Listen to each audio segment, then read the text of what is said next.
to today's C.R.E lesson. We are describing the teachings of Prophet Jeremiah, hope and restoration of Israel. Number 1, the Israelites would return home from exile. Number 2, they will be in exile for 70 years, then regain freedom. God would restore their land. God would also break the power of those who enslaved them.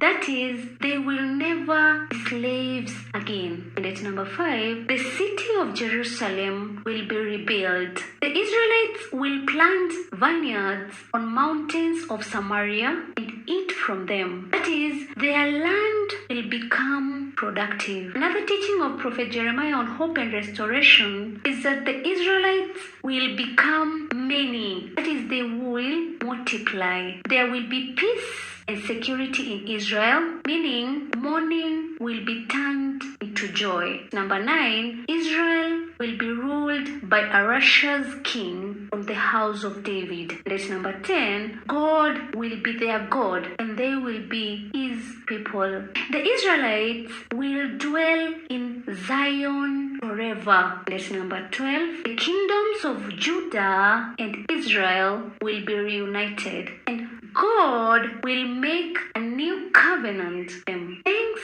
a lot for subscribing and listening to me. God bless you.